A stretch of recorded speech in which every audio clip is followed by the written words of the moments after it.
6 lleva por nombre la clave ecológica en la educación y la comunicación, retos y tareas.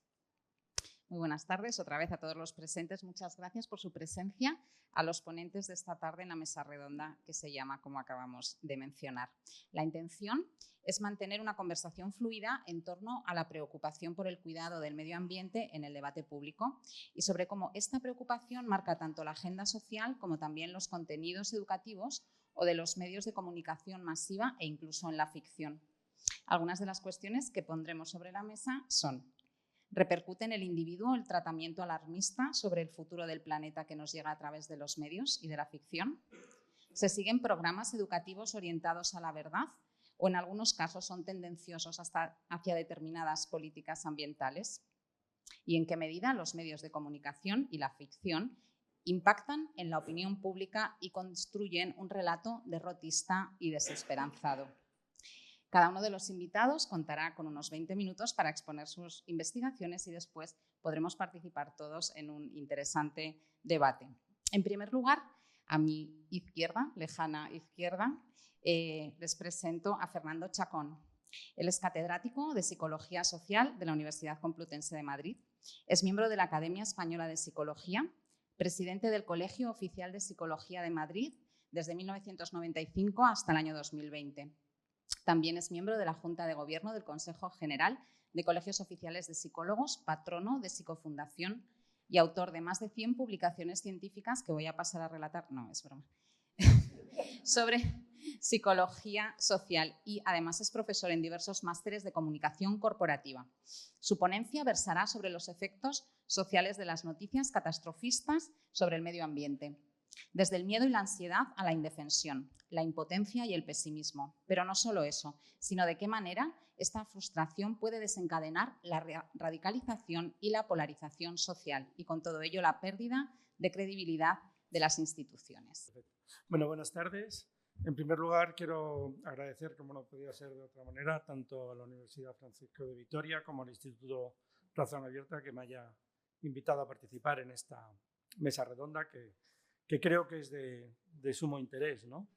Debido al carácter interdisciplinar que tiene este congreso, me van a permitir, pidiendo disculpas a los que ya los conozcan, antes de empezar a hablar en concreto sobre el tema de cómo repercute esta dramatización de las noticias sobre el cambio climático y sobre el medio ambiente, a explicar algunos conceptos básicos. Conceptos básicos que vamos a emplear a lo largo de la ponencia.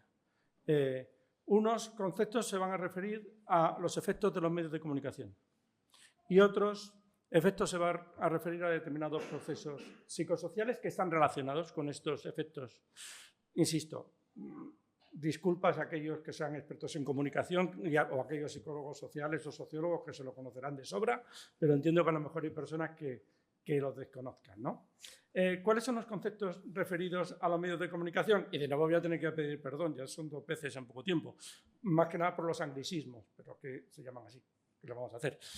Vamos a ver, uno es el efecto framing o efecto marco, si lo prefieren ustedes llamar así. Otro es el efecto priming o de preparación o accesibilidad, como queramos llamarle. Otro es el establecimiento de agenda. Y por último, el clickbait, que son 4 procesos que yo creo que influyen mucho. ¿Cuál es el efecto framing? El efecto framing se refiere a que el efecto de los mensajes de los medios de comunicación, bueno, y los nuestros, cuando nos comunicamos con otra persona, sobre la audiencia, depende de la forma en que se presenta la información. Por ejemplo, si yo digo, quiero que se compre un yogur que produzco, ¿no? Y digo que el yogur está libre de grasas en un 90%, es un marco positivo. Pero si digo que contiene un 10% de grasa, estoy diciendo lo mismo, pero el efecto sobre la audiencia es totalmente distinto. Ese es el efecto marco. No es lo mismo poner una noticia en un entorno positivo que en negativo. Luego el efecto priming. El efecto priming se refiere a la activación de conceptos específicos en la memoria con el propósito de influir en comportamientos o actitudes. Dicho de otra manera, solemos utilizar más a la hora de emitir juicios, a la hora de emitir opiniones, utilizamos más aquella información que es accesible a nuestra memoria. ¿Cómo es más accesible? Porque se usa muy frecuentemente o porque lo usamos recientemente, en fin, por múltiples motivos, ¿no? Por tanto, si una idea aparece mucho en los medios de comunicación, estará más accesible en la memoria de cada uno y, por tanto, se empleará más a la hora de emitir juicios. Por ejemplo, ahora ya menos, porque ahora se habla más de suicidio en los medios de comunicación, pero hace 4 años no se hablaba nada. Si tú le preguntabas, y yo lo hacía a veces con mis alumnos, ¿no?, que calcularan el número de personas, que estimaran el número de personas que morían por violencia, de mujeres que morían por violencia de género, y el número de personas que morían por suicidio, te daban unas cifras incluso a veces mayor de violencia de género que de suicidio. ¿Por qué? Porque estaba continuamente en los medios de comunicación la violencia de género, y sin embargo el suicidio no aparecía. Le he puesto esta fotograma de una película, si tienen ocasión véanla, se llama Focus. ¿Por qué? Porque al final, solo al final de la película se te apuestas y cosas por el estilo. Ponen un ejemplo muy ilustrativo sobre el efecto Priming, muy exagerado, muy dramático, muy en plan peliculero, muy de Hollywood, pero bueno, está bien para entender lo que es el efecto Priming. El establecimiento de agenda es más obvio, ¿no? Claro, las noticias que aparecen en los medios de comunicación, los hechos que aparecen en los medios de comunicación, dirigen la atención de la opinión pública hacia ciertos temas particulares y no hacia otros. Y, lógicamente, no solo de la opinión pública, sino también lo de las políticas públicas. Y, por último, el clickbait. El clickbait es un proceso que se da sobre todo en redes sociales. ¿Qué es lo que ocurre? En redes sociales y en plataformas de contenido, da igual que sea YouTube o Instagram, como queramos. ¿Qué ocurre? A los creadores de contenido, estas plataformas les pagan por el número de visualizaciones de sus vídeos. Pues se supone, y de los anuncios que van unidos, es decir, el número de clic que da. Claro, si tú ves una noticia pero no le da el clic, al creador de contenido no le supone ningún beneficio. ¿Qué ocurre? Que entonces tienes que poner titulares súper dramáticos, súper emocionantes, súper llamativos, porque si no los pones así de llamativos, la gente no clica la noticia y, por tanto, el creador de contenido no cobra. Con lo cual nos encontramos con sobre todo en estas redes sociales, nos encontramos con unos titulares súper alarmistas. Bueno, cualquier noticia, cualquier bombazo, noticia fenomenal, unas cosas terribles. ¿Para qué? Para que la gente... El clickbait es una estrategia, además, que consiste en atraer más clic reteniendo información. O muchas veces el titular no se corresponde con la noticia, ¿no? Se crean titulares falsos o por lo menos muy, muy exagerados. Estos son los 4 conceptos básicos que quería que retuvieran sobre medios de comunicación. Y los conceptos psicosociales, pues polarización, la espiral de silencio y el razonamiento motivado. Están relacionados entre sí.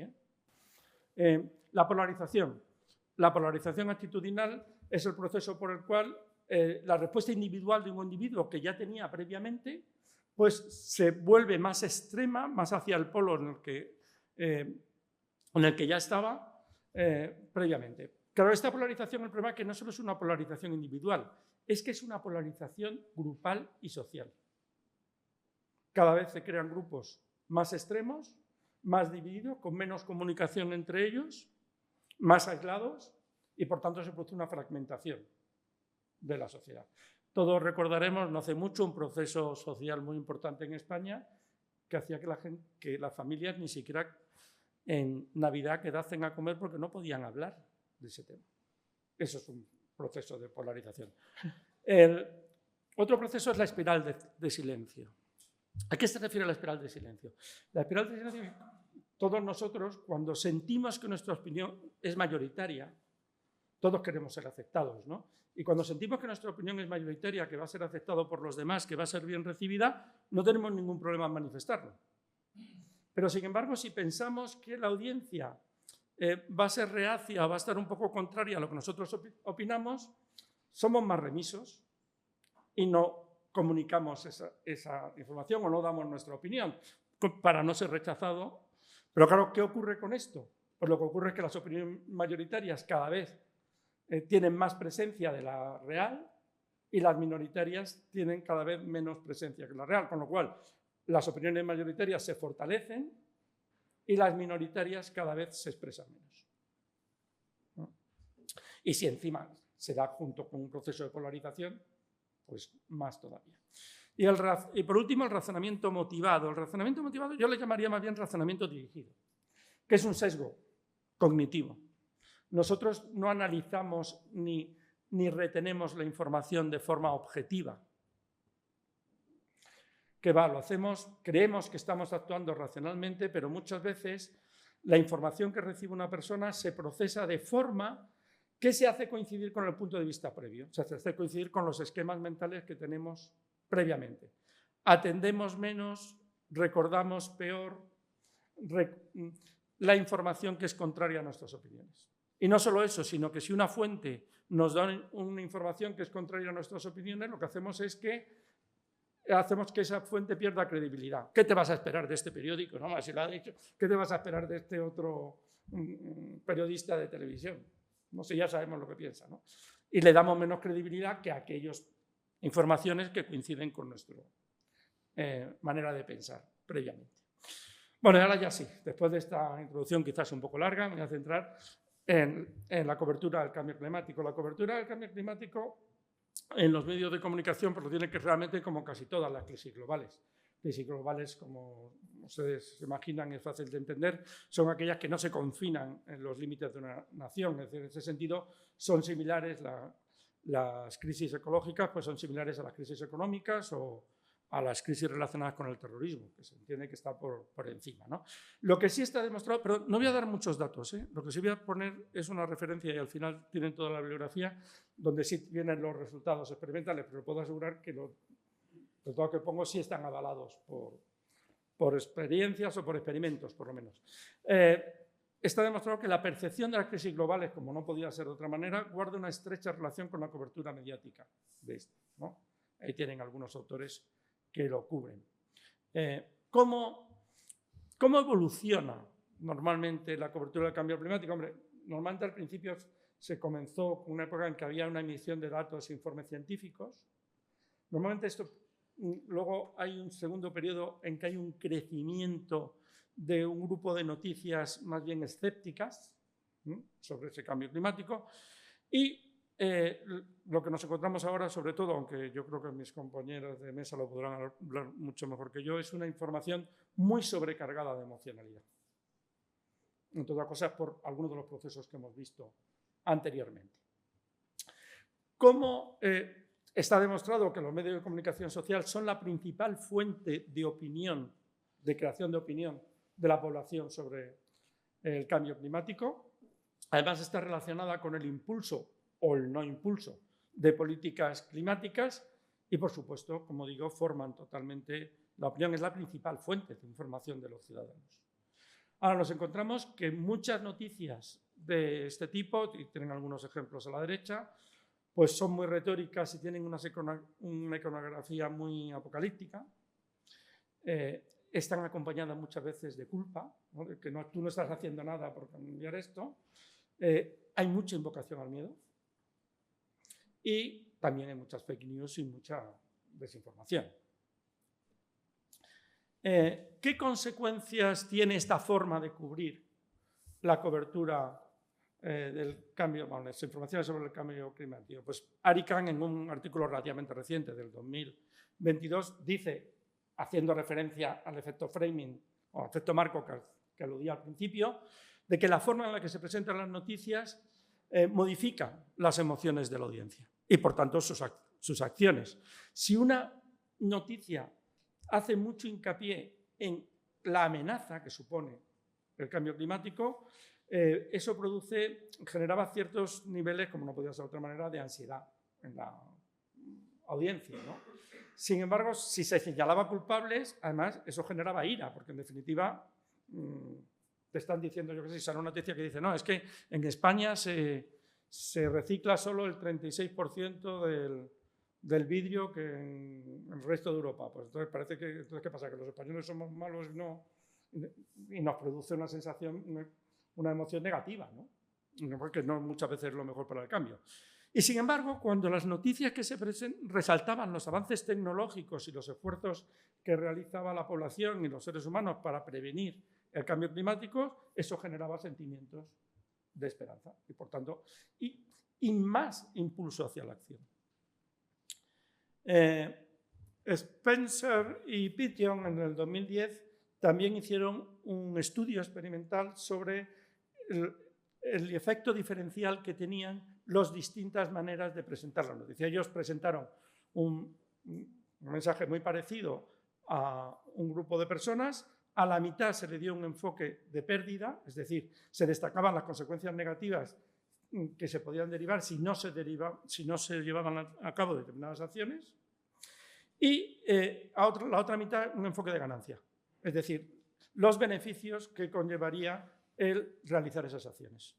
Bueno, como era relativamente esperable, las personas que recibieron un mensaje centrado en las ganancias generaron actitudes más positivas hacia la lucha contra el cambio climático. Feldman y Hart en el 2008 se centraron en esos sentimientos negativos de enfado, a lo que me refería anteriormente, ¿no? Las noticias que generaban enfado o malestar predecían menos apoyo a las políticas contra el cambio climático, especialmente entre las personas que eran proclives a negar el problema, ¿no? O sea, que no eran muy efectivas. Es decir, parece que aludir o incidir en esta emoción de enfado en las noticias refuerza las actitudes previas y, por tanto, la polarización actitudinal, otro concepto que hablábamos anteriormente. Una forma más reciente de comunicación con el cambio climático es usar la comunicación como agitación. ¿Qué se entiende? Ya ven que es un artículo muy reciente del 2024. La agitación es una forma de comunicación que se centra en presentar imágenes de las catástrofes climáticas para generar cierta acción política. Pues de nuevo aquí, los mensajes centrados en el miedo generaban mucho más ansiedad y fatalismo respecto a la crisis climática. Las comunicaciones basadas en el miedo, es verdad que en un primer momento pueden captar más la atención. En España es fácil, si pensamos en las campañas que tiene la Dirección General de Tráfico a los accidentes, vemos cómo mezclan, ¿no? Mensajes y anuncios muy dramáticos con imágenes muy impactantes con otras campañas que son menos, bueno, que inducen menos miedo, ¿no? Que no están tan centradas en el miedo. Si ustedes se dan cuenta, las alternan. ¿Por qué las alternan? Porque aunque el miedo pueda ser efectivo, o sea, utilizar el miedo, y esto vale para todo, vale para el cambio climático, vale para los accidentes de tráfico, vale para el SIDA, vale para cualquier cosa, vale para el tabaquismo, cuando tú quieres prevenir y usas el miedo. Es verdad que el miedo en un primer momento puede ser efectivo, pero ¿qué ocurre? Puede captar la atención, pero genera desensibilización. Como lo decimos, se satura. Si tú estás presentando continuamente mensajes con miedo, al final la audiencia deja de hacerle caso y deja de ser útil. Por tanto, el miedo puede ser efectivo a corto plazo, pero se satura muy pronto. Por tanto, es muy difícil mantener un enfoque centrado en el miedo durante todo el tiempo. Y además, otro efecto que puede ocurrir es que a veces, como eso produce cierta ansiedad, una manera que tiene la audiencia de librarse de esa ansiedad es convertir esos mensajes en absurdos. Voy a poner un ejemplo. Hace un tiempo, la Comunidad de Madrid puso ese anuncio en el metro para evitar o prevenir los botellones de los jóvenes, ¿no? Bueno, pues voy a pedir perdón de antemano antes de pasar a la siguiente diapositiva, porque es que hay unos mensajes muy bestias, ¿no? Pero fijaros, el hilo de Twitter que generó este anuncio. No voy ni a citarlo. Es decir, convirtieron un mensaje teóricamente preventivo en risas, en no sé qué, y perdió toda su eficacia. Prefiero pasarlo pronto porque algunas veces me produce cierta tensión, ¿no? Bueno, por último, también la fake news, no puedo dejar de citar la fake news. Lógicamente, los estudios sobre fake news en cambio climático se centran sobre todo en las noticias que desmienten, las noticias negacionistas que desmienten el cambio climático. Ahí ven algunas consecuencias generales que tienen la fake news sobre la población en general, pero yo voy a centrarme sobre todo en específicamente las que se han comprobado la influencia que tienen las fake news en las noticias sobre el cambio climático, ¿no? La exposición a desinformación acerca del cambio climático favorecía, lógicamente, que las personas negaran el cambio climático o que eso era causa de una causa humana. Hay una menor disposición a apoyar políticas de lucha contra el cambio climático y hay una peor percepción sobre el consenso científico o también, como decía antes, se generan espirales de silencio en torno al cambio climático, como citaba anteriormente. En resumen, con esto ya casi termino. No sé si me he pasado de tiempo, espero que no. La forma en que muchos mensajes sobre el cambio climático y el medio ambiente se está publicando en medios de comunicación y sobre todo en redes sociales y en plataformas de contenido, produce polarización individual y social, produce esa espiral de silencio, que en definitiva es una censura implícita, ¿no? Toda casi previa que nos hacemos. Hay una especie de pensamiento grupal es cuando un grupo o una sociedad considera que esa es la forma adecuada de pensar y cualquier opinión diferente es criticada de forma exagerada, incluso excluida dentro del grupo. Produce miedo y produce ansiedad, produce desesperanza. Los psicólogos unimos desesperanza e indefensión. Indefensión es cuando da la sensación de, bueno, si da igual, si todo está tan mal, es que da igual, se utiliza para explicar la depresión, da igual lo que hagas, si no voy a poder cambiar esto, ¿no? Y por supuesto eso va asociado muchas veces a un sentimiento de culpa. Quizás, espero no meterme en el campo de mis compañeros, pero ¿qué podemos hacer para comunicar mejor? Voy a dejar solo 3 pinceladas. Hay que informar sobre las posibles acciones a realizar y la efectividad de estas. También, de nuevo, esto es un principio general de la prevención. Si yo quiero prevenir, yo qué sé, depresión, y quiero hacer una campaña pública para decir cuáles son los síntomas de depresión para que lo detectes pronto, tengo que decirle a la persona qué puede hacer para evitar la depresión o dónde tiene que ir si tiene síntomas de depresión. Porque si le genero el problema pero no le digo cómo solucionarlo, o no le doy las herramientas o los recursos para cómo solucionarlo, pues la persona se queda totalmente desconcertada. Hay que intentar utilizar el humor, o por lo menos una perspectiva más positiva, ¿no? Ya que también induce a actuar. Es verdad que hay datos contradictorios sobre si es más efectivo o menos efectivo que el miedo. No más efectivo no. O es igual o es más, ¿no? Pero además consigue una ventaja, y es que no tiene los efectos secundarios de utilizar el miedo en los mensajes. Y por último, sobre todo, usar una comunicación basada en la información, es decir, más neutra, más emocionalmente hablando, no tan dramática. Pero eso tiene un problema, que es lo que he dicho antes. Las plataformas de contenido van en el sentido contrario. Hay que ser muy fuerte para oponerse a esto. Bueno, aquí tienen también la bibliografía que he usado, que he dicho que estaba con ello. Y nada más, muchas gracias por su atención. Es profesora asociada en la Universidad Pontificia de Comillas y docente ocasional en numerosas universidades del territorio español. Coordinó el curso superior universitario La Naturaleza como escenario de aprendizaje de la Universidad Rey Juan Carlos y es docente en el experto universitario Educar en la Naturaleza de la Universidad de Las Palmas de Gran Canaria, cofundadora de la primera escuela infantil en la naturaleza en España y de la iniciativa Naturaleza Inclusiva, dirigida a familias con niños con discapacidad. Embajadora del movimiento Children in Nature Worldwide, Hand in Hand, y autora de numerosas publicaciones, destacando sus libros Educar en la Naturaleza, Mejores Personas para un Planeta Mejor y La Naturaleza que nos cuida.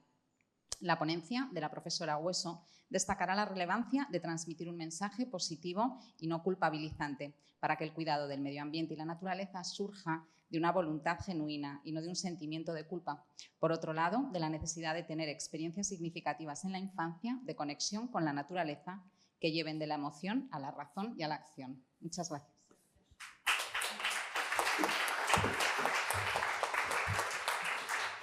Los títulos y nombres tan largos, pero en realidad yo estoy aquí por culpa de mis hijas, porque son quienes me han traído a investigar, tratar estos temas de los que voy a hablarles hoy. Así que gracias, estáis un poco lejos de aquí, pero gracias igualmente. Gracias a la Universidad Francisco de Vitoria por tenerme en cuenta para este congreso. Creo que es muy pertinente la discusión que va a tener lugar o que está teniendo lugar ya en esta mesa redonda porque también desde la educación en la naturaleza, desde la infancia, vemos esos sesgos, vemos esos tiras y aflojas que creo que nos benefician, ¿no? Y creo que esta imagen con la que voy a empezar mi presentación, ¿esto cómo funciona ahí? Vale. Perdón. Esta imagen le va a gustar al profesor Chacón, ¿no? Porque es como el icono absoluto del cambio climático y el drama y la emoción, ¿no? El pobre oso polar allí. Bueno, por lo menos he tenido a bien buscar uno con un iceberg algo más amplio, no esos iceberg modelo ático en Madrid, ¿no? que en este caso pues tiene un poco más de espacio. Este será el de la sierra, ¿no? Más o menos. Bueno, pues este va a ser el que nos acompañe un poco en la charla de hoy. El oso también lo he traído un poco como símbolo de la infancia, ¿no? Porque todo niño, toda niña ha tenido en algún momento un oso de peluche. Es como el icono de ese amigo peludo que todos tenemos, en el cual confiamos y acompañante de pequeñas y grandes aventuras. Mi intervención de hoy está dividida en 3 grandes bloques muy sencillos. Espero no pasarme de tiempo porque todos cuando hablamos de nuestro libro nos enrollamos, ¿no? Pero intentaré respetar el tiempo. Y en este caso la intervención está dividida en 3 partes que tienen una lógica, una secuencia lógica. En principio hablaré de la extinción de la experiencia como algo que nos aleja de la naturaleza, que nos aleja del sentimiento de conexión con la naturaleza y, por tanto, de todas las consecuencias que eso va a traer. Hablaré también de qué es educar en la naturaleza y de qué manera podemos recuperar la conexión a través de la educación en la naturaleza y qué beneficios trae ese enfoque educativo, ese enfoque pedagógico a corto, a medio y a largo plazo, no solo para aquellos quienes se benefician de forma directa, sino para la sociedad y el planeta en su conjunto. Bueno, ¿qué es la extinción de la experiencia? Este término lo acuñó Peter Soga hace ya algunos años y bueno, hay muchos estudiosos que han luego elaborado sobre esta idea original. La extinción de la experiencia es la pérdida de la experiencia de la naturaleza, lo que aquí aparece en el gráfico como EON, en sus siglas en inglés, experiencia de la naturaleza, y que se basa en 2 pilares. Un pilar es la oportunidad de estar en el medio natural, es decir, las ocasiones que uno tenga de salir y de estar fuera, y la orientación, es decir, el conocimiento del medio natural que me permite estar con una cierta comodidad, con una cierta seguridad. Y esto es algo que vamos construyendo a lo largo de nuestra vida, es decir, a medida que salimos, vamos conociendo mejor la naturaleza y vamos generando nuevas oportunidades. Es un bucle de retroalimentación positivo que luego en la edad adulta, en el dibujo de la gráfica sería lo que representa el árbol, ¿no? El hombre o la mujer junto al árbol, que esa experiencia en la naturaleza nos va a traer salud, nos va a traer bienestar, va a generar actitudes proactivas y positivas hacia la naturaleza, porque al final es el lugar donde yo he generado experiencias, donde he generado recuerdos, memorias significativas y, por tanto, voy a querer proteger esa naturaleza. Y, por tanto, lo voy a hacer. No solo tengo la actitud, el apriorismo, digamos, sino que también voy a ejercer de ello y voy a cambiar o voy a estar de una determinada manera en el medio natural. ¿Qué sucede cuando no tenemos esa experiencia? Pues vamos borrando, como si fuera la gráfica, hacia arriba, ¿no? Desaparece ese comportamiento, desaparece la actitud, desaparece el bienestar, desaparece la salud, desaparecen las oportunidades y desaparece el conocimiento. Y esto está muy bien expresado en este gráfico muy sencillito que saco de un folleto que se ha elaborado a partir de las teorías anteriores, en el que tenemos aquí el bucle de retroalimentación negativo, es decir, tenemos la pérdida de contacto con la naturaleza, ya no salimos, estamos enganchados a 1000 cosas, las pantallas suelen llevarse la culpa de todo, pero en realidad la culpa es mucho más compleja. Hablábamos de culpa antes, ¿no? La causa o la razón por la que ya no estamos en la naturaleza es múltiple. Las pantallas es lo más obvio, pero creo que los adultos deberíamos mirarnos también antes de acusar a los niños de engancharse a redes y otras cosas, ¿no? Bien, entonces si tenemos una pérdida de contacto con la naturaleza, lo que tenemos es también pérdida de oportunidad, porque dejamos de conocer la naturaleza y por tanto dejamos de entender que es un lugar válido en el que estar, válido en el que tener experiencias y un lugar interesante y motivador. Ya no nos motiva salir ahí porque no sabemos ni lo que es, ¿no? Bueno, pues lo que pretende el enfoque de la educación en la naturaleza es revertir este proceso. Es un enfoque ligeramente distinto de la educación ambiental, porque la educación ambiental tiene más peso el educar para la naturaleza, para proteger la naturaleza, y a veces adolece un poco de este sentimiento de culpa, de drama, de acusación, ¿no? De dedo acusador, mientras que la educación en la naturaleza va un paso mucho más atrás, porque además se dirige a una infancia ya más temprana. Estamos hablando de niños a partir de 2 o 3 años, ya se pueden beneficiar de esta manera de educar, y aquí intento resumir en una sola frase, una frase un poco larga, qué es eso de educar en la naturaleza. Entonces me van a permitir que me detenga muy brevemente en cada una de las palabras que aparecen en negrita, porque es lo que nos va a permitir entender qué significa esto. Es un enfoque, para empezar, pedagógico, es decir, una intención de acompañamiento, de facilitación, de crecimiento, de desarrollo en las personas que están con los educandos, ¿no? Con los niños, en este caso, que están en la naturaleza. Es decir, no solo dejar que salgan a jugar y ya está, ¿no? Sino que hay un seguimiento, una acción tutorial, una observación. Pongo que ofrece a las personas en general, no solo niños, porque cualquiera nos podemos beneficiar de este enfoque, aunque en este caso el énfasis está en los niños. Y digo que es un enfoque pedagógico que ofrece a las personas un contacto regular, directo y permanente con la naturaleza silvestre. Regular en el sentido de hábito, de regularidad, de costumbre de salir fuera. Directo en el sentido que es un contacto inmediato. Estoy tocando, viendo, sintiendo la naturaleza con todos mis sentidos. No lo estoy viendo en un vídeo, no estoy leyendo un libro, sino que estoy realmente viviéndola en sensu round, ¿no? Hablando de anglicismos. Permanente porque se trata de permanecer, no se trata de hacer marchas, de subir cumbres, de alcanzar hitos, sino se trata de estar para conectar, de estar para ser, para aprender a ser. Y cuando hablo de naturaleza silvestre me refiero a una naturaleza no domada por el ser humano, no recortada y ajardinada en un sentido exagerado, sino una naturaleza que, bueno, tiene un cierto grado de salvaje, ¿no? No necesariamente un parque nacional o una naturaleza muy vistosa, pero sí un poquito salvaje, ¿no?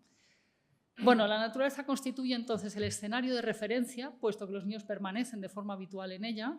Es el escenario habitual. Cuando preguntas, ¿cómo es tu cole? Mi cole es el bosque, ¿no? Constituye la fuente de materiales. Los niños juegan con las piñas, con los palos, con las piedras y con otras cosas que no necesariamente empiezan por P. Flores, semillas, etcétera, ¿no? La naturaleza es protagonista del aprendizaje, del desarrollo, del bienestar, como veremos ahora a continuación, pero también inspiración para un estilo de vida sostenible, que también veremos a continuación. Bien, esto es un resumen que, por supuesto, no sería posible ahora desglosar, de todos los beneficios que tiene permanecer de forma regular, habitual en la naturaleza. Para el desarrollo, por un lado, a su vez para el desarrollo cognitivo y para el desarrollo emocional, y también para la salud tanto personal, es decir, salud física, salud mental, como la salud planetaria, y me atrevo a decir incluso la salud social, ¿no? A través de la permanencia en la naturaleza pues, se trabajan valores que la sociedad se beneficiaría mucho. Bueno, en esta diapositiva tienen una lista de estos valores, que cada uno de ellos a su vez está estudiado por gente que ha hecho sus trabajos, sus revisiones, y voy a traer muy brevemente algunos de estos trabajos. Por ejemplo, los beneficios que proporciona el estar en la naturaleza se forman en cascada, tienen relación entre ellos, es decir, unos provocan a otros, ¿no? El estar en un lugar bello, tranquilo, armónico, coherente, hace que nos sintamos bien y ese bienestar hace que nuestra salud se beneficie a largo plazo. Nuestra salud, la salud social también, ¿no? Las relaciones con los otros. Es decir, que hay un efecto cascada de todos los beneficios que nos proporciona estar en el medio natural. Se han hecho revisiones, hay mucho trabajo hecho, digamos que ya está demostrado el efecto beneficioso de estar en la naturaleza, ahora solo tenemos que abrir la puerta y salir, porque ya sabemos lo que nos da la naturaleza, ¿no? Autoestima, autoeficacia, un mejor autoconcepto de uno mismo, resiliencia, ¿no? Cosas que tienen mucho que ver con nuestra salud emocional y psicológica, pero también nos ayuda a mejorar la capacidad de resolver problemas, nos mejora la capacidad cognitiva, la capacidad académica, es decir, bueno, incluso el humor, ¿no? El El estado de ánimo, gracias, no me salía, estoy leyendo aquí en inglés. Bueno, pues todo esto nos beneficia según diferentes estudios que se han revisado en este trabajo que aparece aquí reseñado, ¿no? Pero también las personas de a pie, cuando se les pregunta, dicen, oye, ¿a ti te parece que la naturaleza te beneficia o beneficia a tu familia de alguna manera? Bueno, este es un estudio que se hizo en Estados Unidos, un estudio longitudinal en todo el país, es decir, no me acuerdo cuántas encuestas se hicieron, pero encuestaron a familias, en este caso, sobre cómo percibían a sus hijos cuando permanecían en la naturaleza. Pues el 90% más felices, el 80% o 90% casi, 89%, más sanos, con mayor confianza, se llevaban mejor con otros, resolvían mejor problemas, vuelve a salir, ¿no?, el tema de la resolución de problemas, piensan con más claridad y un 70%, un poquito menos, son más amables o más amorosos, si se quiere. Bueno, es que esto con los hijos ya se sabe que siempre es un problema, ¿no? Pero y quizá a mí el estudio que más me gusta en este sentido es este de Louise Chaula, que es una psicóloga también norteamericana, que demuestra que las experiencias tempranas en la naturaleza no solo nos dan todos estos beneficios de los que estoy hablando, sino que nos generan una capacidad de acción y de liderazgo que contagian a otros. Y esto es lo importante para mí, porque ya no solo es que yo me beneficie de salir o el vecino se beneficie de salir, sino que cada uno de aquellos que salen en la infancia temprana contagian a otros que no lo han podido hacer. Es decir, da herramientas de acción, de liderazgo, genuinas, auténticas, sostenibles, y actúan como una mancha de aceite que poco a poco va impregnando de este mensaje sin necesidad que nadie nos tenga que coaccionar con estas herramientas de las que nos habló antes el profesor Chacón. Muchas gracias.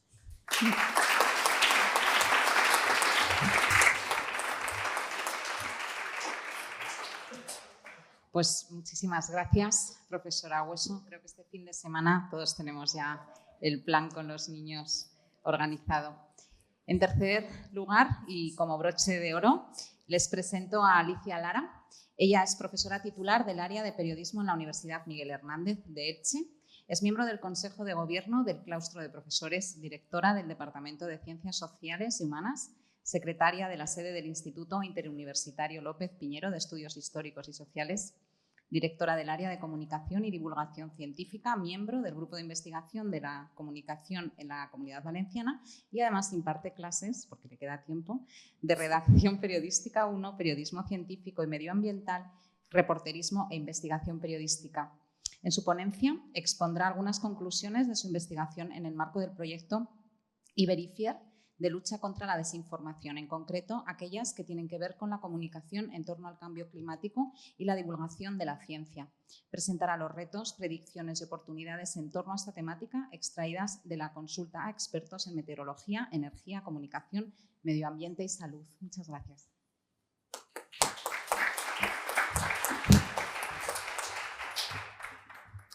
Bueno, pues muchísimas gracias a la universidad por la invitación, al Instituto Razón Abierta también por la invitación y bueno, yo estoy disfrutando muchísimo de todas las charlas de mis compañeros de mesa, pero también de las otras charlas, de la comida, ha sido una maravilla.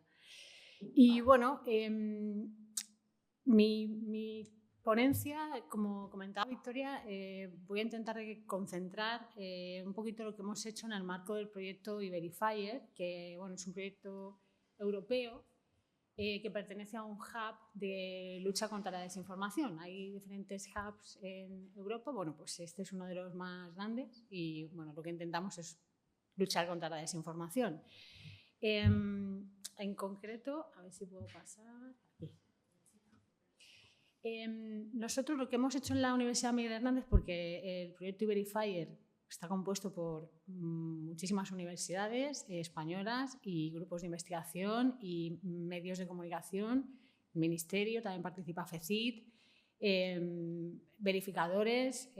Nosotros nos hemos encargado de una parte muy pequeña que ha sido elaborar un informe de tendencias de áreas que impactan en la comunicación. Y bueno, esto creo que encaja bastante bien también con el Congreso porque este informe nos ha dado una visión muy integral de, bueno, pues de cuestiones que van a afectar, tiene un carácter como a predicción. Le preguntábamos a los expertos que nos sacaran la bola de cristal, ¿no? Y nos dijeran qué veían, qué va a pasar en el futuro desde sus áreas de referencia y cómo esto iba a impactar en la información. Entonces, bueno, lo que hicimos es entrevistar a expertos y expertas en diferentes áreas, como avanzaba Victoria. Bueno, pues aquí tienen algunos, ¿no? De energía, como puede ser CIEMAT o la Universidad del País Vasco, también, bueno, expertos en comunicación de la ciencia, pues estaba gente de CECIT, estaba el profesor Jorge Olcina, que lo teníamos esta mañana en una de las mesas, porque era la parte de meteorología también ha estado en el IPCC. Personas de la Universidad de Navarra, el Science Media Center, que es un centro del Ministerio, que depende del Ministerio y hace formación sobre ciencia, no sé si lo conocen, pero bueno, un montón de gente, mujeres y hombres expertos en sus ramas. Y entonces, bueno, les hemos entrevistado y un poco con la idea de preguntarles sobre innovación, comunicación, futuro y todo esto relacionado con la desinformación en estas 16 áreas que nosotros detectamos que eran claves: geopolítica, inteligencia artificial, metaverso, nuevas narrativas, redes sociales, formación, publicidad, big data, o sea, y por supuesto sostenibilidad y comunicación científica, que son de las que yo me he encargado y son las que yo me voy a centrar aquí. La pregunta, bueno, fueron entrevistas semiestructuradas, bastante largas, pero bueno, aquí para concentrar un poco podría resumirse que fue esta, ¿no? ¿Cuál es el futuro de la comunicación sobre ciencia y medio ambiente? Que nos hablarán sobre cuáles sean los desafíos, los retos y las oportunidades que ellos veían desde sus áreas. Esto me parece interesante porque al final, cuando hacemos estudios de comunicación de la ciencia, es que no puedes quedarte solo en comunicación, o sea, tienes que irte a la ciencia, pero la ciencia social, las ciencias más tradicionales y todo lo que tiene que ver alrededor, ¿no? La tecnología. Entonces, bueno, los resultados, que es lo que yo vengo a contar, los he agrupado en 3 cajoncitos que mezclan, pues, esos retos, desafíos, y esos 3 cajones, el primero de ellos lo he titulado Entendimiento y Conexión.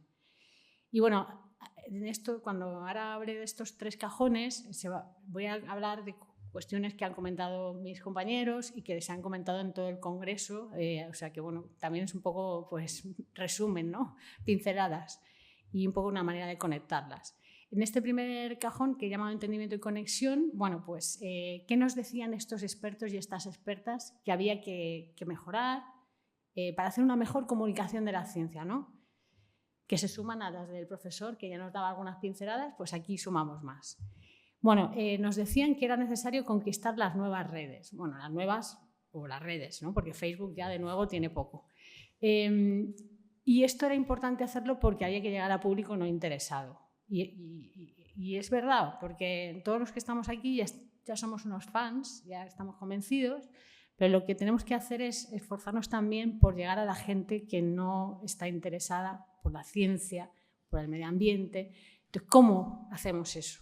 Aparte de los adeptos, que sí, que hay que llegar, estamos ahí, pero que lo que nos interesa es llegar a los otros, a los que no quieren que les cuentes nada sobre esto, ¿no?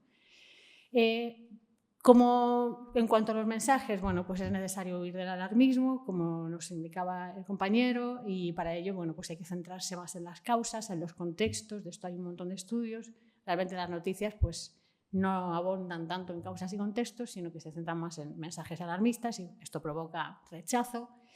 Y también nos decían, que aquí es importante ponerlo, que no se hablaba con la profundidad que se debe hablar de la Agenda 2030 y de los Objetivos de Desarrollo Sostenible. Que esto lo digo porque es un poco hay causas, contextos y conceptos, ¿no?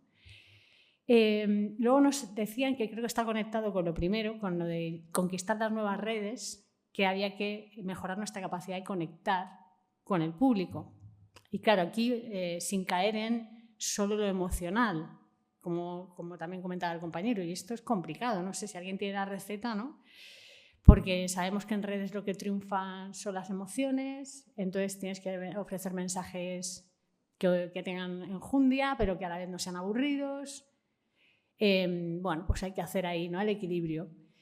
También nos decían, muy importante, el trabajo que están haciendo todas las plataformas y medios e iniciativas de verificación de contenidos, que yo creo que hacen un buen trabajo, ¿no? Los conocerán, Neutral, Maldita Ciencia, en otros países Chequeado, hacen un trabajo muy importante y creo que para la comunicación de la ciencia y el medio ambiente súper importante. Pues una manera de ofrecer información fiable sobre aspectos científicos, porque la ciencia y el medio ambiente pues, tiene ese plus de facilidad de engaño, porque si no entiendes algo bien, pues te compras algo antes la versión, ¿no?, de algo que conoces. Y yo que sé, a mí me cuenta un químico o algo, pues yo me lo creo, porque no soy experta, ¿no? Entonces, la ciencia y todo lo que la rodea, pues tiene ese hándicap, ¿no?, de especialización, y es complicado comunicar en torno a ciencia y tecnología. Bueno, pues esto en cuanto a entendimiento y conexión. En cuanto a política y sociedad, bueno, nos decían los expertos y las expertas que hemos hablado, bueno, pues tenemos ahí un problema grande, que son los grandes gigantes de la comunicación. En los medios de comunicación están ahí luchando contra Google o contra, ¿no?, Amazon, y hay una diferencia fundamental. Nosotros queremos hacer información y respetando los valores democráticos. Ellos no es su objetivo principal. Entonces, pero están fagocitando nuestros espacios, y los medios de comunicación pues están ahora mismo en un contexto que, bueno, yo creo que esto se sabe, ¿no?, pero pues es una crisis de confianza total, sumada a una situación de crisis laboral, o sea, sueldos muy bajos, la profesión está fatal, pero es que es un pilar, el periodismo es un pilar muy importante. Entonces, de hecho, yo creo que va asociado a la calidad de una sociedad, ¿no?, tener buenos medios de comunicación. Y ahí tenemos a los gigantes Google, ¿no?, y tal, que están ahí pues comiéndonos la tajada. Alfabetización, nos decían, alfabetización, y en dos sentidos.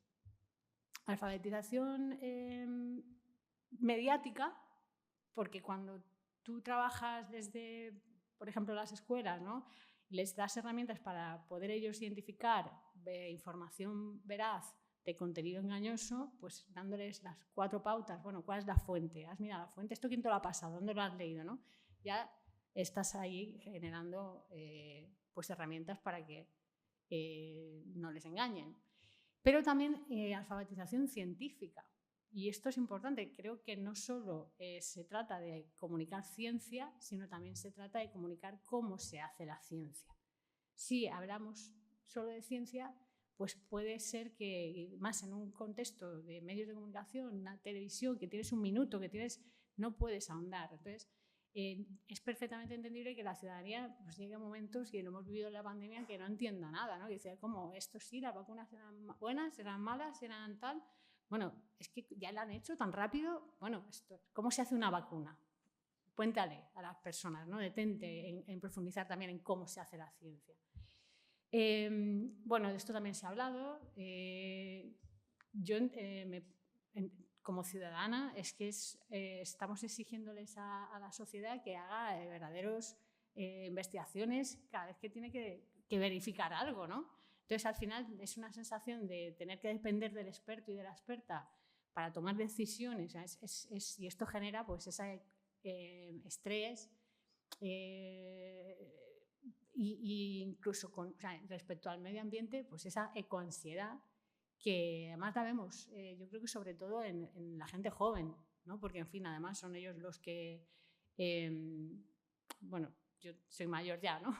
Pero también pienso en mi hija, ¿no? Y digo, pues es que qué país, qué planeta, ¿no?, le estamos dejando. Lógicamente ellos están pues más en la primera línea, ¿no? Y bueno, pues algunos mentalmente pues lo están sufriendo y lo estamos viendo, aparte de los efectos mentales que ya genera el propio cambio climático, ¿no? En cuanto a las olas de calor y otras enfermedades. También se suma estos efectos en cuanto a ecoansiedad y depresiones.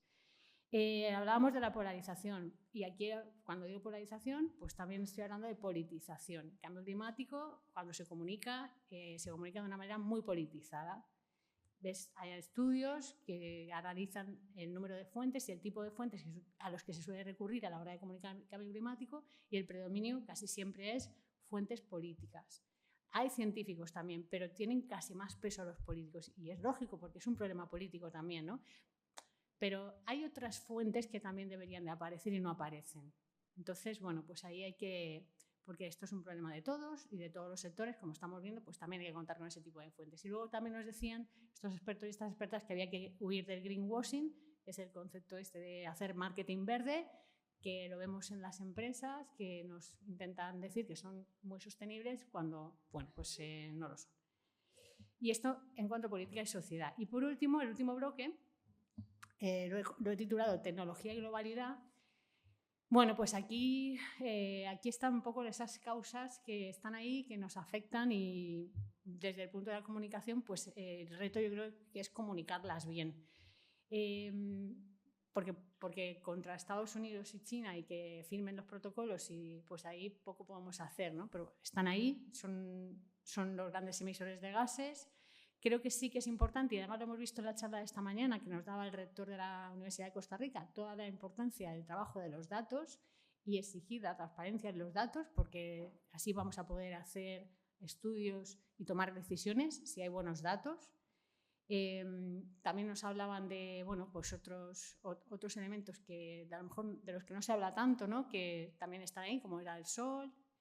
Y nos hablaban de la parte de tecnología, sobre todo de la inteligencia artificial con un doble vertiente.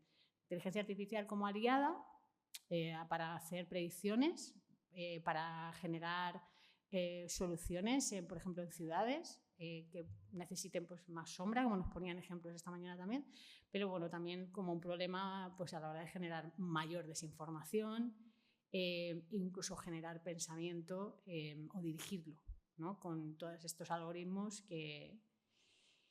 Y bueno, también pues muy importante todo el trabajo que se está haciendo en investigación para que las ciudades sean que haya una mayor eficiencia energética y que esto se comunique bien, ¿no? Pues por ejemplo, y a todos los niveles, también a nivel local. Yo creo que es muy importante cuando ahora se están generando espacios, ¿no? De no humo, pues bueno, esto hay que comunicarlo bien a la gente, hacer buena información sobre esto, porque es verdad, pues tiene sus pros, pero que vean también los beneficios e intentar que no esté politizado el tema, en fin, todo lo que hablábamos, ¿no?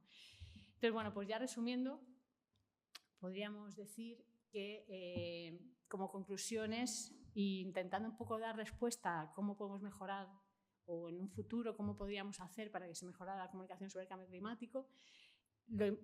Bueno, en el primer gráfico de aquí, bueno, pues es un poco tener los datos buenos, que el contenido sea veraz. Tenemos, nos guste o no, que comunicar en TikTok, o sea, porque es ahí donde está la gente joven, así que no podemos decir, es que TikTok, no, pues es que si te quieres dedicar a la comunicación, tienes que estar ahí, porque si no puedes contra el enemigo, únete a él. Y hay que generar buen contenido en TikTok también y este tipo de redes sociales que son las que atraen a los jóvenes. Para esto, la única manera de construir un mensaje que une todas estas características es trabajar codo con codo, comunicadores y científicos, científicas. O sea, nosotros los periodistas o comunicadores no lo podemos hacer solos. Esto tiene que ser trabajo conjunto. Y yo creo que esa es la única manera pues, de llegar a conectar. Porque es verdad que la sociedad, o sea, nosotros los periodistas, aparte de la crisis climática, tenemos una crisis de confianza que nos está destrozando. Entonces, pues bueno, tenemos que recuperar la confianza para poder transmitir buena información. Y no sé, bueno, creo que habrá muchísimas reflexiones para el debate. Muchísimas gracias por todo y ahí está mi correo, cualquier consulta. Gracias.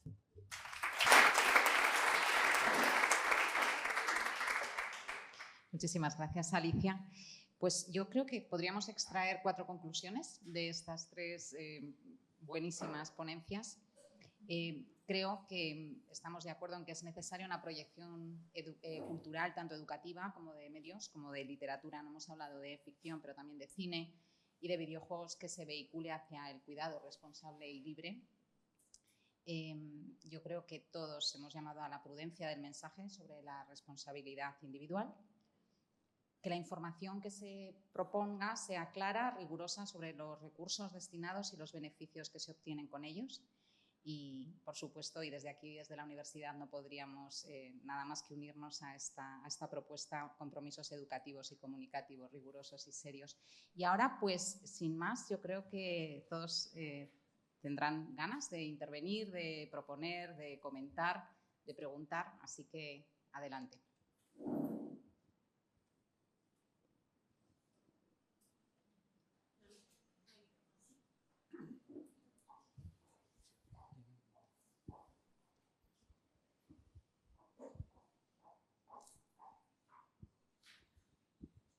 Gracias, me ha encantado, gracias. Dos preguntas. Una, ¿qué importancia veis que pueda tener el uso del lenguaje? O sea, si se puede llegar a un cierto consenso para crear una narrativa, no solo, como decían, en la visión más positiva, que evidentemente funciona mejor, sino por fortalecer palabras más profundas, y las hay mejores que otras. Y otro, ¿qué papel tienen las medidas por el cuidado del medio ambiente, que aunque son más culturales que eficaces, quizás en un primer momento, van creando una cultura? Y, en mi opinión, todo lo que crea cultura es mucho mejor a la larga, aunque inmediatamente quizás la repercusión no sea nada del otro mundo. Creo que hay personas que pierden la esperanza también porque no ven lo inmediato de una acción y les parece más postureo, algo que a lo mejor es un gesto de una toma de conciencia, y yo percibo eso también como creación de la narrativa del cuidado de la casa común, pero me gustaría saber qué opináis de esto.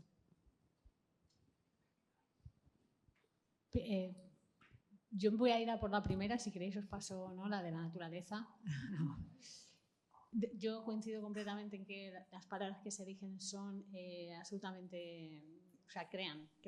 Entonces, respecto a esto que decía de la Agenda 2030 y los Objetivos de Desarrollo Sostenible, o sea, nosotros, esta es como ha sido la primera parte de la investigación. Luego lo que hemos hecho es coger todo esto y hacer una encuesta a los directivos y directivas de medios de comunicación para ver cómo veían ellos esto, la aplicación, ¿no? Bueno, pues muy brevemente es muy significativo, por ejemplo, en cuanto a, tú les preguntabas, bueno, ¿crees que vais a poder generar contenido mejor sobre medio ambiente? Y te decían, mayoría, sí. ¿Crees que se va a mejorar la comunicación que se hace en torno a la Agenda 2030? No. Esto es súper fuerte. Porque vamos a ver, ¿qué está pasando con la Agenda 2030? Se ha vuelto, ¿qué ha pasado, no? O sea, ¿no? Entonces, pues totalmente de acuerdo.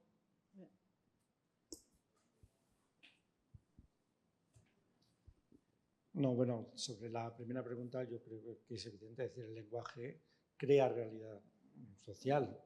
Entonces, es evidente que hace falta efectivamente hacer ese lenguaje más profundo y esa narrativa común. Me parece esencial.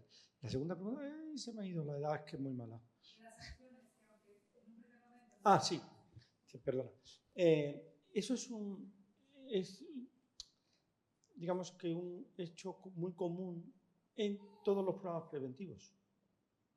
Porque se parece mucho, porque a veces no solo eso, sino que los gobiernos, las administraciones o las propias personas no introducen programas o medidas preventivas, porque efectivamente su efecto es muy a largo plazo. Y eso es muy difícil de visualizar y muy difícil también de comunicar. Y efectivamente es una de las brechas que hay que intentar superar. Aunque ya te digo, adelanto que fácil no es, pero hay que intentarlo. Bueno, me permito también contestar a las dos preguntas. La primera con un ejemplo. Cuando estamos en el bosque con los niños, tendemos a lo mejor a decir, uy, qué frío hace. Y sin embargo, si tú les dices, qué frío tengo, lo que estás comunicando es que tú tienes frío, pero no se lo estás trasladando a ellos, no les estás obligando a tener frío. Eso demuestra muy claramente el poder, ¿no?, de las palabras, de cómo con una palabra tú estás convenciendo a alguien de que tiene frío cuando a lo mejor no lo tiene, y todo lo demás, ¿no? Es un ejemplo nada más. Y con respecto a lo segundo, estoy totalmente de acuerdo. Yo creo que muchas de las campañas de medio ambiente en general se basan en eso, en pequeños gestos que a lo mejor no llevan muy lejos, es decir, lávate los dientes con el grifo cerrado, recicla, tal.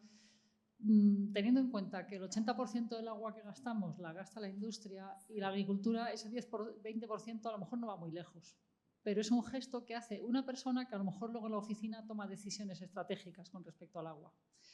Igual con los residuos, el 80% de los residuos se generan en la industria.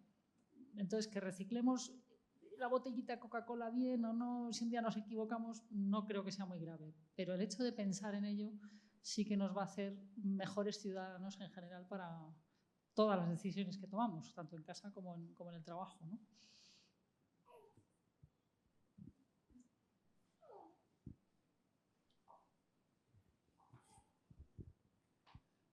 Sí. Bueno, no, en realidad es como que me resuena en mí el enfoque educativo, ¿no? Porque también vengo del mundo educativo y también como tuve mi momento de entusiasmo con la educación por proyectos y tal, y después también ahora en mi momento estoy más filosófico, más que educativo, pues es como un conflicto que tengo, ¿eh? Yo lo traslado a ver cómo lo resolvéis. En parte es como que me motiva mucho. Ojalá mis hijos también tuvieran pues, bosque y pudieran estar más allí, ¿no? En referencia a lo tuyo, y también estoy muy de acuerdo con el catastrofismo. Es decir, para mí siempre he sido muy positivo, pero después me viene a la cabeza, ¿no? También de mi universidad, que es verdad que es muy conservadora, pero me viene a la cabeza Rousseau, ¿no? Que es verdad que lo que decía es que al final la naturaleza pues, tiene que fluir, ¿no? Entonces la gente ya aprende sola, ¿no? Porque el problema es lo social que ha como restringido, ¿no? La naturaleza. Entonces me viene como un poco de, no sé si os podéis desmarcar un poco de no sé si es naturalismo la palabra, ¿no? Porque en realidad si lo vemos, de hecho, en la Biblia al principio sí que Dios pues dice que todo es bueno, pero después lo que dice Dios de los hombres normalmente no es muy bueno, ¿no? Es decir, este mensaje así como un poco de mirar al pecado, porque el problema de Rousseau está en que no reconoce que hay un pecado, que hay una caída del hombre. No sé si esto también está recogido en esta visión o a lo mejor queda un poco arrinconado.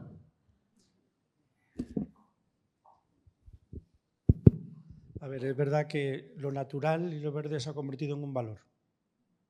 Me parece que ya como natural, entonces que todo lo natural es bueno. Yo te voy a contar una anécdota que le digo a mis alumnos. No, me dice alumnos, que yo soy muy natural. Y yo les digo a veces, ¿quién te ha dicho a ti que ser natural es bueno? Una cosa es que haya que cuidar la naturaleza, ¿verdad? Y otra cosa es que todo lo natural sea bueno, ¿no? Yo sí creo, pero es verdad que hay como de demasiada ingenuidad, ¿no? En considerar que todo lo natural... Porque además es inevitable, es decir, el mundo cambia, que vamos evolucionando. O sea, a mí muchas veces cuando dicen, no, hay que parar, no, si no lo vamos a poder parar. Sí, son milenios de evolución humana y de evolución animal. Es que el cambio es consustancial a la propia naturaleza, ¿no? Yo sí estoy de acuerdo contigo que a lo mejor hay demasiada ingenuidad en considerar que todo lo natural... También te digo una cosa, esa es una obsesión mía, ¿eh? Desde que hice la tesis doctoral. También a veces me parece que usamos una misma palabra para referirnos a cosas distintas. Y a veces estamos usando natural, pero realmente lo estamos usando en significados distintos, ¿no? Me parece. Y eso también lleva a lo mejor a mucha confusión a ese respecto. Bueno, efectivamente, muchas de las escuelas en la naturaleza tienen un poco este tufillo, ¿no? Que no solo por el barro y eso, sino por el tufillo filosófico de Rousseau y sus amigos, ¿no? Y es verdad que es una influencia, no cabe ninguna duda. Pero cuando yo explico por primera vez que es una escuela en la naturaleza, así digo esas palabras, la gente piensa, además salieron fotos en la pandemia de escuelas que literalmente sacaron el aula al exterior, o sea, con sus pupitres, sillas, pizarra. Digo, bueno, eso es lo peor, quiero decir, tienes todo lo malo de estar en la naturaleza, los mosquitos, el viento, el sol ahí en la cabeza, ¿no? Y además tienes que atender al profesor como se ha hecho siempre.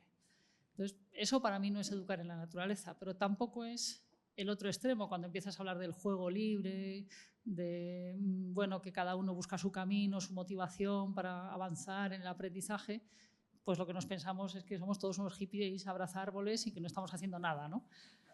Pues ni tanto ni tan calvo. O sea, decía yo al principio la definición, es un proyecto pedagógico, es decir, hay un seguimiento, hay un acompañamiento, hay una intención, no solo jugar y ya está, sino que hay...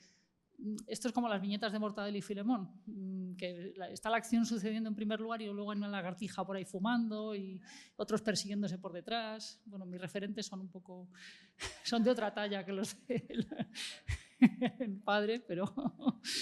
en fin, que hay un trabajo detrás y delante que a lo mejor no se ve, pero en el que la naturaleza es algo más que solo un escenario o solo una fuente de materiales o solo una foto bonita, ¿no? Hay toda una filosofía pedagógica detrás que además existe desde hace milenios, y me atrevo a decir milenios. Aristóteles ya salía con sus discípulos, ¿no?, a pasear por los bosques en Atenas y tal, cuando en Atenas había bosques, o pinares por lo menos. Y bueno, esta filosofía se traslada a la educación en la naturaleza si realmente lo haces de forma consciente. Hay proyectos que a lo mejor son un poco más superficiales, ¿no? Pero hay algo que es mucho más profundo, que va a algo mucho más íntimo. Al final somos naturaleza, somos animales, somos seres vivos y conectamos muy bien con todo eso y es al final el cuidado de la casa común, es el cuidado de nosotros mismos, ¿no? O sea que bueno, yo lo veo más en esa vertiente un poco más profunda, ¿sí?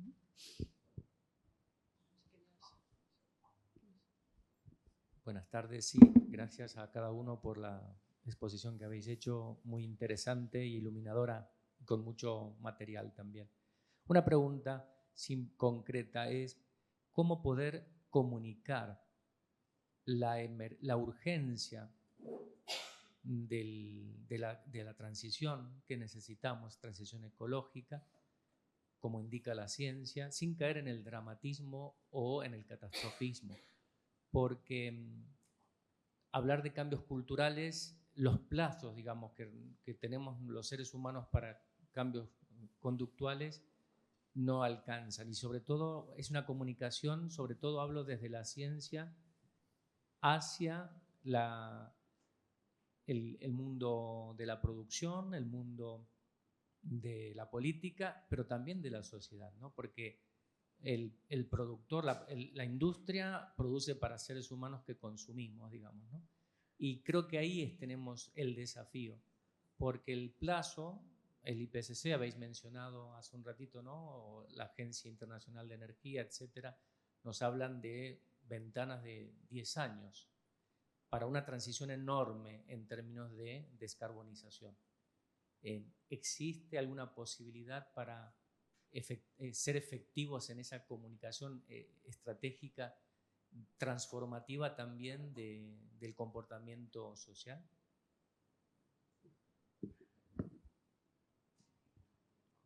Yo creo que lo que hay que hacer es diseñar una estrategia, o sea, diseñarla desde la investigación en comunicación. Y bueno, de hecho me consta que estamos trabajando en eso, ¿no? Pero una estrategia como una guía que ayude a los medios de comunicación, que ayude a las instituciones, porque tienen mucho papel a la hora de comunicar, ¿no? Entonces, en esa guía se tienen que dar las pautas sobre este tipo de mensajes, no caer en nada mismo, ¿no? Pero tampoco mostrar la ciencia como la panacea. Y esa guía tiene que estar en consonancia o tiene que estar hecha con educadores, con científicos, es un trabajo que yo no entiendo cómo nos tenemos ya, ¿no?, con la que tenemos encima, pero creo que es la única manera, que hubiera una guía que ayudara a qué palabras utilizar mejor, cuáles sí funcionan mejor, cuáles quedan al mismo, cuáles no, qué encuadres utilizar y también cuando te diriges a este público o a este otro público, en qué canales hacerlo. Esto lo necesitamos ya. Sí, yo creo que es.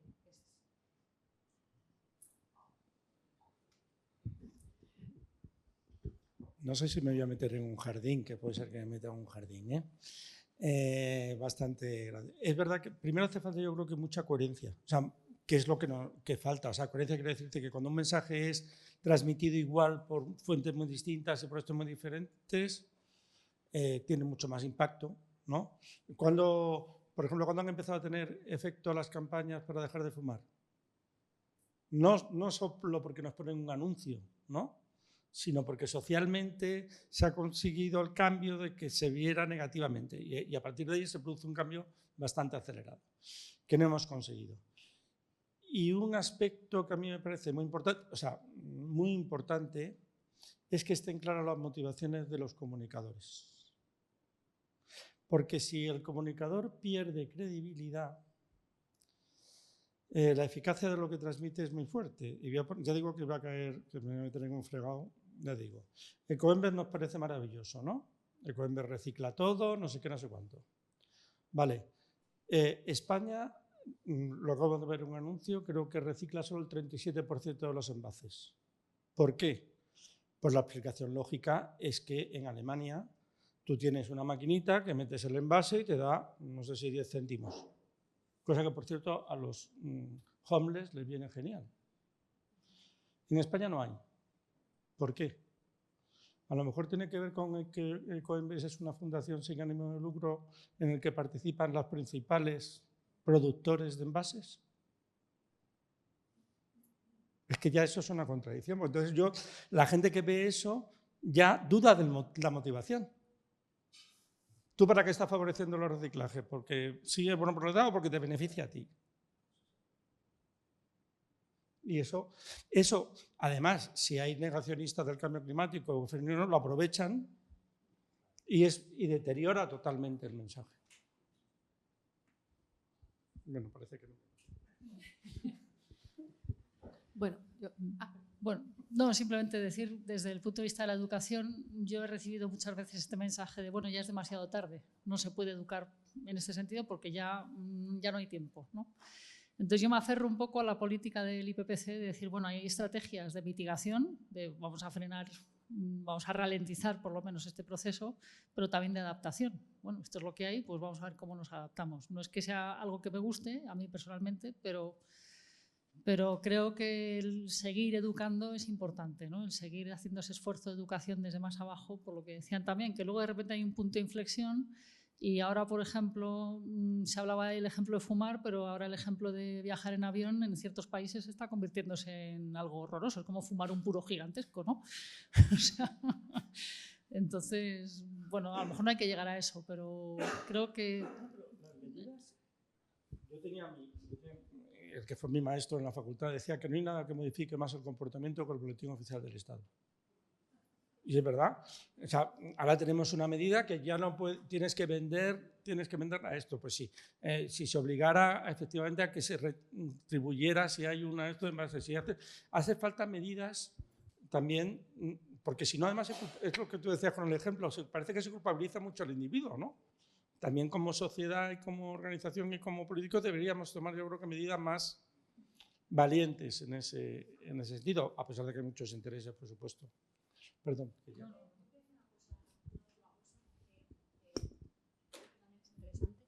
Para conectar con los ciudadanos y las ciudadanas y que empiece a calar un poco más. Creo que es un aliado muy bueno conectar el cambio climático con la salud. Entonces, ahí pues, más información con esos encuadres, ¿no? ¿Cómo está afectando a la salud? Porque es que tenemos evidencia de que afecta a la gente que padece diabetes, a cánceres, o sea, pues vamos a tirar más por ahí, ¿no? Y luego incluso, bueno, pues también llevarnos a los médicos al lado oscuro, ¿no? Y que también sean comunicadores de todo esto, ¿no? En la propia consulta. Aquí lo que pasa es que, bueno, pues también habría que inyectar más recursos en formación de médicos y en su contratación y todo también. Pero creo que por ahí también hay una estrategia muy interesante, ¿no? Para que esto empezara a calar más.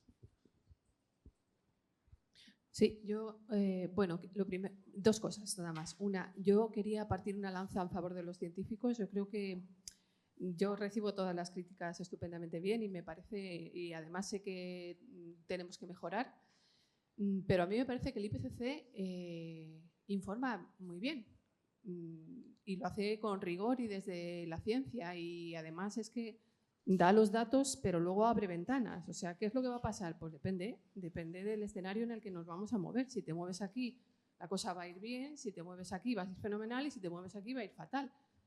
Quiero decir, no se puede ser más pulcro, ¿no? Y más neutro a la hora de... Yo creo que incluso a veces nos pasamos porque como siempre estamos con el grado de incertidumbre y el grado de certidumbre, pues la gente oye incertidumbre y dice, eso es que no es, que lo que dice no es seguro, ¿no? Es que un grado de incertidumbre del 5% no es nada para nosotros. Pero luego es cierto que hay una desconexión ahí y que estoy contigo en la idea de que se necesitan alianzas entre los científicos y los periodistas. Yo, por mi parte, como profesora en la universidad, es algo que trabajamos o tratamos de trabajar porque nosotros sabemos lo que pasa, pero ustedes saben cómo decirlo. Entonces, pues a través de proyectos de investigación, a través de trabajos fin de grado, claro que yo puedo dirigir un trabajo fin de grado de un periodista y un periodista de un científico. ¿Y por qué no lo hacemos? ¿Por qué no nos ponemos? ¿Por qué no trabajamos? Esa reflexión a mí es la que me mueve y yo creo que en este entorno universitario es lo que deberíamos de como conclusión sacar, o al menos una de ellas. Eso es lo primero. Y lo segundo, esta no es cualquier universidad, es una universidad católica. Y gran parte de los que estamos aquí, si no la mayoría, creemos. O sea, como comunidad religiosa, porque habéis comentado, pues como educadores, pues como periodistas, pues como cristianos, de verdad que no podemos perder el tiempo. Se ha hablado de teología, han dado una charla sobre exégesis que estoy viendo al profesor, maravillosa, pero esta información no percola. Esto se queda aquí, no llega al creyente. El magisterio puede escribir no sé cuántas encíclicas, pero si no llega a la comunidad cristiana entendiendo esto como una necesidad por parte de la fe, evangelizar. Es que estamos hablando de ser virtuosos, estamos hablando de ser santos. Es que la teología integral nos tiene que llevar a la santidad. Entonces, ¿dónde? Por favor, sí, porque veo la necesidad de que esto se trabaje porque es nuestra misión como cristianos. Pero es que además como cristianos también somos científicos. Entonces, ¿qué va a pasar cuando nos digan dónde está tu hermano? ¿Pero dónde está tu hermano? ¿Y qué va a pasar? Bueno.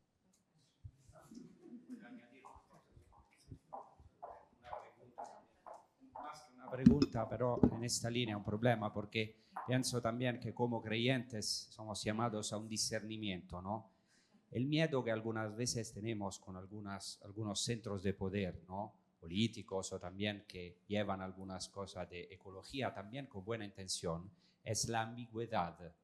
O sea, es un poquito como, por ejemplo, cuando vamos en un hotel, ¿no? Está escrito, tienes que elegir ecológicamente, no tirar la toalla. Pero no es que tanto uno le viene a la duda que le interesa tanto la ecología, pero porque si no tiene que pagar ellos, algunas veces, no digo siempre, a lo mejor. Entonces, por ejemplo, esa es la pregunta, porque, por ejemplo, en algunos también países que están muy adelantados, pero, por ejemplo, según el protocolo de Kioto también, no es necesario declarar los gastos, por ejemplo, militares, cuántas emisiones, y eso es algo de impresionante, las emisiones de los gastos militares, y no hablamos de las guerras. Entonces, siempre hay como una duda, ¿no? En todos, pero también en los creyentes. Por ejemplo, esta es la pregunta sobre la expresión sostenibilidad. Porque puede ser un contenedor, es una palabra que parece muy creativa y también importante, pero puede ser un contenedor donde hay cosas que nosotros como creyentes no podemos aceptar. Entonces, ¿cómo podemos tener confianza como creyentes que atrás no hay una lobby que está también conduciendo el mundo hacia una dirección que nosotros, los pobrecitos, que dicen, sí, tiene razón, ¿cómo podemos, o sea, como comunicadores? No sé si es clara la pregunta o es difícil. Mejor no... No, es que no sé si lo he entendido muy bien. Yo sí. Sí, bueno. Yo creo que lo que hay que tener es un buen estado del periodismo, porque eso lo tiene que hacer el periodista, es que es su trabajo. ver si hay un interés en esa información y contrastar y hacer bien su trabajo. Eso es lo que hace el periodismo, lo que debería hacer, no lo que hace, o lo que no lo que hace siempre. Y el problema es que no tenemos ahora un estado de salud bueno del periodismo. Y entonces, pues parece como que no pasa nada, pero sí pasa y lo estamos viendo.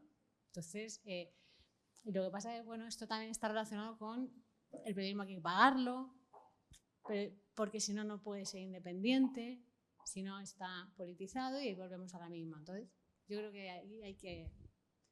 Bueno, no es porque sea mi libro, pero que creo que es importante.